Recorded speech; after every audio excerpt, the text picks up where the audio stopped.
Ikhwat iman yang dimuliakan Allah Subhanahu wa taala. Mari kita runut ke belakang. Apa sebenarnya yang melandasi menjadi filosofi dari pelaksanaan ibadah kurban ini? Tiada lain adalah salah satu peristiwa yang maha dahsyat yang terjadi kepada Nabiullah Ibrahim alaihissalam dengan putra tercintanya Ismail alaihissalam.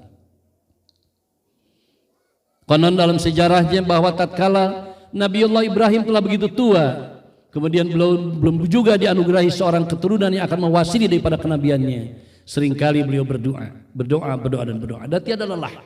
Ya Rabb, berikanlah kepada keturunan yang soleh dan solehah sebagai generasi penerus daripada generasi kenabian ini.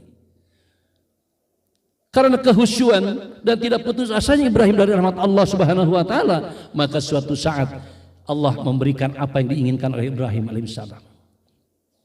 Sehingga pada saat itu Ibrahim bernadar, ya Rabb, seandainya engkau kabulkan apa yang menjadi harapanku, apapun yang kau minta akan aku lakukan.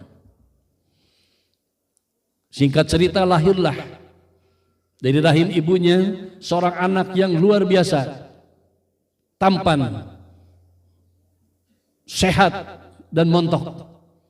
Berjalan dengan waktu, maka anak ini kemudian beranjak 1, 2, 3, 4 dan 5 tahun.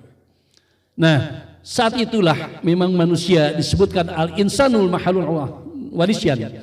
Ada di dalam dua kapasitas, kadang-kadang lupa, kadang-kadang juga berbuat salah. Ibrahim demikian pun. Maka beliau lupa akan nadarnya itu, maka setelah anaknya yang demikian sangat lucu dan itulah sangat didambakan kehadirannya, kemudian dimimpikan oleh Allah Subhanahu wa taala merupakan teguran apa yang telah dinadarkan oleh beliau terhadap Allah Subhanahu wa taala. Tidak tanggung-tanggung ibu dan bapak hadirin yang dimuliakan, di mimpinya itu adalah beliau sendiri memimpikan bahwa dia menyembelih anak tercintanya yang sematawayang itu. Pada mimpi yang pertama beliau tidak bergeming. Tetapi setelah 2-3 kali mimpi itu berkelanjutan, maka barulah dia sadar bahwa itu adalah merupakan peringatan dari Allah atas nadar yang telah disampaikannya. Maka kemudian dia bercerita kepada istri tercintanya, wahai istriku, aku telah beberapa kali memimpikan bahwa aku menyembelih anak yang kita cintai, Ismail. Tentu saja seorang suami berkata demikian mempunyai kekhawatiran yang tinggi terhadap istrinya, bahkan istrinya yang telah melahirkan anak itu. Namun apa jawabannya? Wahai suamiku, engkau adalah Nabiullah. Itu adalah mimpi yang benar dari Allah Subhanahu wa taala, lakukanlah. Kemudian Ibrahim alaihissalam mengajak juga cerita kepada Ismail alaihissalam, disampaikan juga mimpinya itu. Wahai anakku, abimu ini telah memimpikan engkau di dalam sembelihanku. Bagaimana pendapatmu? Luar biasa. Apa yang keluar dari lisan seorang anak yang mungil, yang menurut saat itu baru berusia 5 tahun, Ismail alaihissalam. Kemudian dia berkata, wahai abi, bahwa itulah mimpi yang benar dari Allah Subhanahu wa taala, maka lakukanlah. Insya Allah engkau berada dalam orang-orang yang mendapat kasih sayang dari Allah. Subhanallah. Maka kemudian dengan niat lillahi ta'ala dibawanya Ismail mengelilingi beberapa kali keliling Ka'bah. Pada suatu titik kemudian beliau berjongkok Ibrahim, kemudian dibaringkannya Ismail. Pada saat dia akan menyembelih putranya, datanglah setan atau iblis sambil menunjuk, wahai Ibrahim, luar biasa engkau adalah manusia yang tidak tahu diri. Masa ada seorang nabi sampai berani atau memberanikan diri mengani atau menyembelih anaknya sendiri? Tolol luar biasa. Kemudian Ibrahim melempar setan. Pindahlah ke titik yang lain dan itu berulang sampai 3 kali.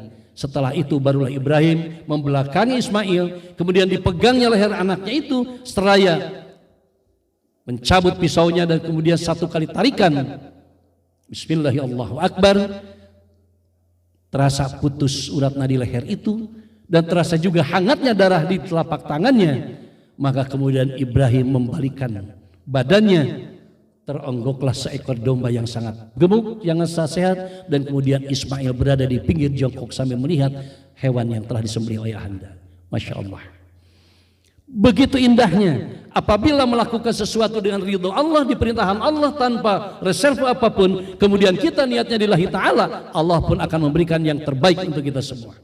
Ibrah yang dapat kita ambil dari situ adalah pertama, bahwasanya Sesuatu yang kita lakukan apabila itu adalah perintah Allah, seberat apapun pasti akan mendapatkan sesuatu yang terbaik di sisi Allah Subhanahu wa taala. Yang kedua adalah komunikasi di antara keluarga kita. Antara orang tua sebagai suami adalah kepala rumah tangga dengan istri sebagai kepala keluarga dan juga anak-anak sebagai anggota keluarga, maka insya Allah tercipta keluarga yang marhamah, sakinatan, mawaddatan, warahmah. Allahu akbar, Allahu akbar, Allahu akbar. La ilaha illallah wallahu akbar. Allahu akbar walillahil hamd.